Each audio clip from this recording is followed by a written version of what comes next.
Bien-aimés frères et sœurs, vous connaîtrez la vérité et la vérité vous affranchira. Ça, c'est pas moi qui le dis, c'est la Bible qui le dit. Mais moi, je vous dis mieux.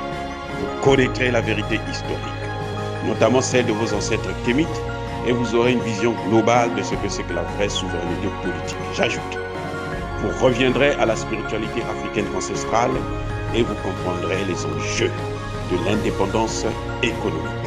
Et pour terminer, vous accepterez votre identité culturelle kémite et vous obtiendrez deux choses. La première, c'est la paix. La seconde, c'est le développement, à une condition. L'unité de toute l'Afrique noire, l'unité de tous les Noirs du monde entier. Otep à tous, bienvenue sur la chaîne des panafricanistes par essence, par conviction et par excellence. Celle des citoyens kémites par nécessité et obligation de combat. Nous sommes une chaîne qui n'est guidée que par nos ancêtres et rien que par les ancêtres qui appartiennent à l'égrégore du monde noir. Par conséquent, nous ne croyons en aucun Dieu venu de l'étranger. Toutefois, cette vidéo n'est aucunement destinée à inciter à la haine ou à la violence, car nous menons un combat qui est d'abord et avant tout spirituel, intellectuel et démocratique. Ensuite, il est politique, géopolitique et géostratégique, contre l'impérialisme, le colonialisme, le néocolonialisme et l'endocolonat, qui sont tous qualifiés de crimes contre l'humanité. Nous menons ce combat sur la base du principe fondamental que nous avons hérité de nos ancêtres kémites, qui est celui de la Mahat, c'est-à-dire solidarité, vérité et justice. Vous êtes donc en droit de connaître la vérité, et nous avons l'obligation de vous dire la vérité, rien que la vérité, afin que justice soit rendue au continent africain. Et ça, c'est notre modeste contribution dans cette noble lutte en faveur de la souveraineté, la dignité, la solidarité et l'unité africaine. C'est exactement ça que nous appelons le panafricanisme. Bien-aimés frères et sœurs, le président ukrainien Volodymyr Zelensky est accusé d'avoir détourné 400 millions de dollars. Eh oui, monsieur Zelensky, il y a quelques mois, s'est acheté un appartement en Israël qui lui coûte, ou qui lui a coûté 2 millions de dollars. Et il s'est payé le luxe d'avoir une maison qu'il a mis, bien entendu, à la disposition de sa famille. Et il s'est payé le luxe de recruter 4 gardiens qui sont payés à hauteur de 3 000 dollars chacun par mois. Zelensky, qui au début de la crise avait des économies qui s'élevaient à 12 600 000 dollars. Aujourd'hui, le compte de Zelensky s'est renfloué. En un an, c'est passé de 12 millions à 850 millions. Comment un pays en guerre peut enrichir son président de cette manière, en un temps record? Voilà la vraie question. Cet argent vient d'où? Mais cet argent vient des États-Unis. Cet argent vient de l'Europe, l'Union européenne. Cet argent vient de la Grande-Bretagne. Ce sont eux qui financent la guerre. Les États-Unis ont déjà dépensé plus de 100 milliards de dollars. Eh oui, les Européens aussi ont dépensé déjà plusieurs milliards de dollars. Et nous savons tous, c'est un secret pour personne, les armes qu'ils envoient en Ukraine, ce sont des armes en transit. Ça va en Afrique, ça va en Asie. Le président du Niger l'a dit, on a retrouvé des armes qui avaient été envoyées en Ukraine, au Niger, dans les mains des terroristes. Et ça, c'est fait à dessein. Parce que les services de renseignement savent, et ils le savaient bien avant la guerre, que l'Ukraine était le pays le plus corrompu au monde. Ah bon, était l'un des pays les plus corrompus au monde. Il occupait la 122e place sur 193. Même si aujourd'hui on veut nous faire croire que le président Zelensky est en train de faire le nettoyage, est en train de lutter contre la corruption. Ça, ce sont les médias. Ils ne vous donnent aucun élément de preuve. Mais la réalité, c'est que l'Ukraine reste le pays le plus corrompu d'Europe. Eh oui, c'est le pays le plus corrompu d'Europe. Et tous ceux qui soutiennent l'Ukraine savent ça. On interdit seulement aux médias d'en parler, mais la réalité, c'est celle-là.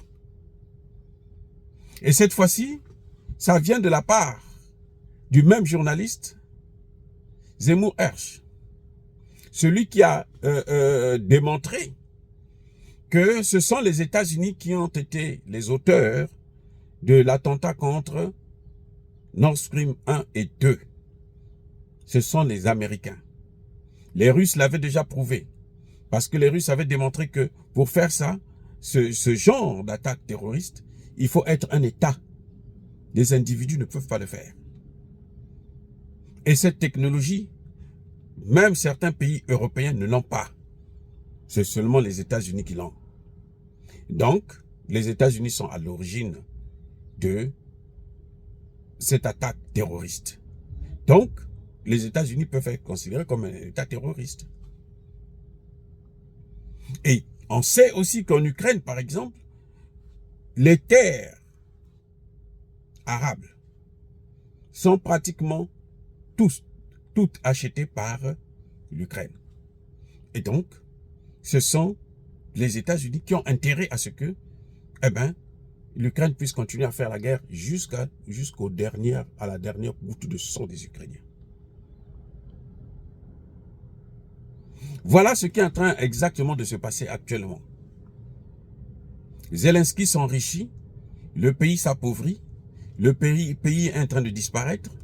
On entend les Polonais qui disent qu'eux aussi veulent prendre leur part de gâteau, occuper une partie de l'Ukraine. Et plus les Américains vont armer l'Ukraine, plus la Russie va riposter pour repousser ses attaques, pour repousser, détruire ses armes, et plus ils vont occuper le terrain. Donc l'Ukraine risquera d'être juste un petit bout. Parce que la partie du Donbass, là, c'est ce qu'on appelait la Novorossia, la nouvelle Russie. C'est ça, la partie du Donbass, là. Donc en fait, c'est une partie de la Russie que la Russie a récupérée. Eh oui. Et leur intérêt, c'est de faire en sorte que cette partie puisse être protégée et que les Américains ne viennent pas déposer leurs missiles en Ukraine. Sinon, ils seront à 7 à 10 minutes de la capitale russe, Moscou. Et ça, les Russes ne peuvent pas tolérer ça. Donc, quand on veut regarder ce problème ukrainien, il faut mettre ce paramètre en jeu. Ce qui revient, c'est pour ça que vous voyez que les Américains, les Français, les Allemands, les Anglais, tous, ils se taisent. C'est la loi du silence face à la corruption en Ukraine. Ce qu'ils font, c'est qu'ils mettent en avant certains médias, qui à leur cause, les médias de la propagande, pour qu'ils puissent essayer de montrer au monde entier que l'Ukraine, que Zelensky est en train de travailler, de lutter contre la corruption. Mais en réalité, ce n'est pas vrai. Il est en train de s'enrichir. Mais alors, il s'enrichit énormément. Eh oui, ceux qui font la guerre, ce n'est pas les oligarches. Les oligarches, ils sont chez eux, tranquilles, ils dorment tranquilles, ils mangent tranquillement. Ce sont les pauvres Ukrainiens, ceux qui n'ont pas eu la possibilité de sortir, ou ceux qui sont imposés de rester là. Et on ne parle plus des droits de l'homme. Même quand l'Ukraine décide de engager des adolescents de 16 ans dans l'armée pour aller combattre contre la Russie. Personne ne parle des droits de l'homme. Les droits de l'homme, c'est au Mali. Les droits de l'homme, c'est au Burkina. Les droits de l'homme, c'est au Tchad. Les droits de l'homme, c'est en Afrique. Mais avec eux, là, on ne parle pas des droits de l'homme. On ne parle pas non plus des droits de l'homme lorsqu'on découvre qu'il y a des usines, des laboratoires de fabrication des armes à destruction massive, de laboratoires où on crée des maladies. Personne ne parle des droits de l'homme dans ce cas. Oh, bien-aimés frères et sœurs. En tout cas, ce qui est certain, c'est que le journaliste Hersh n'est pas un enfant du cœur. C'est pas un petit journaliste, c'est pas un piètre journaliste. C'est vrai. On a dit que il avait, comment dirais-je, il était devenu sénile, il était devenu fou, il était devenu trop vieux et malade pour pouvoir révéler que c'est les Américains qui sont à l'origine de la destruction de Nord Stream 1 et 2. Mais en tout cas, cette fois-ci là, ils ne peuvent pas continuer à mentir. La vérité est en train d'être éclatée. À qui profite le crime? Oh, bien-aimés frères et sœurs, nous voulons tout simplement vous faire comprendre que la situation en Russie est tenue par les Occidentaux. Ce sont eux qui font durer cette guerre. Et ce sont eux qui vont l'arrêter. Mais les Russes, ça ne va pas être aussi facile de le neutraliser comme ils ont l'habitude de le faire en Afrique. Dire cela, c'est inciter à la haine ou à la violence. Non. Yaba colère ve yamalem. Encore une fois de plus, bien aimés frères et sœurs, soyez bénis, abondamment bénis par le Dieu des Kémites et par nos ancêtres angélisés. Mais que tous ceux qui persécutent le continent africain le pillent et le déstabilisent, qu'ils soient noirs, blancs, arabes, chinois, indiens ou qui que ce soit, qu'ils soient maudits, punis, foudroyés, neutralisés, effacés par ce Dieu des Kémites et par nos ancêtres angélisés. Vive l'Afrique éternelle. J'ai dit et j'assume.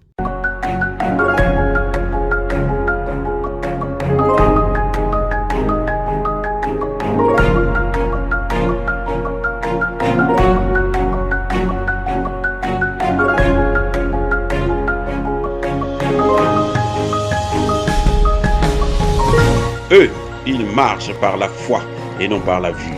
Mais moi, je vous conseille vivement de marcher par la connaissance scientifique et historique, notamment celle de nos ancêtres kémites, par les 5 sens et par l'intelligence.